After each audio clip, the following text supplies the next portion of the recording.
تغييرات كبيرة وضخمة جدا لامتحان الجنسية الأمريكية.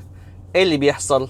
النهارده نزل على الموقع الرسمي لإدارة الهجرة إن في تعديل كبير ورئيسي هيبدأ في التطبيق قريبا جدا في الولايات المتحدة الأمريكية للناس اللي معاها إقامة دايمة في الولايات المتحدة الأمريكية وعايزة تقدم للحصول على الجنسية الأمريكية. التعديلات هتنزل رسميا من بكرة يوم 18 سبتمبر، وهتدي فرصة 30 يوم. خلال ال 30 يوم اللي هيقدم لغاية قبل يوم 18 أكتوبر هيفضل من حقه إن هو يمتحن على الامتحان القديم، مش هيبقى مطلوب منه يعمل الامتحان الجديد. الامتحان الجديد هتزيد عدد الأسئلة فيه، بدل ما كانت 100 سؤال تذاكر منهم هيبقوا 128 سؤال، ومن المتوقع أن يحصل تحديثات أكتر على الأسئلة دي بعد كده. وبدل ما أنت كنت بتسأل 10 أسئلة تجاوب منهم 6 صح، هيبقى في 20 سؤال مطلوب منك تجاوب على 12 سؤال.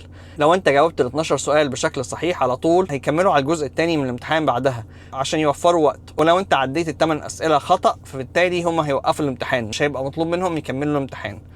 فدي هتبقى نقطة فاصلة ومهمة جدا. الامتحان الجديد هيكون في تفاصيل أكتر وحاجات أكتر عن الحكومة الأمريكية وعن التاريخ الأمريكي، يكون في تركيز أكتر بشكل كبير على اللغة الإنجليزية. الامتحان هيكون مصمم عشان يتأكدوا إن أنت بتعرف تقرأ إنجليزي وبتفهم إنجليزي وبتقدر تتكلم إنجليزي كمان. فلو أنت ناوي تقدم على الجنسية الأمريكية فقدم من دلوقتي عشان تلحق الامتحان القديم اللي هو أسهل من الامتحان الجديد اللي هينزل من بكرة. كل التوفيق للجميع. لؤي العاصي من نيوجيرسي، مع السلامة.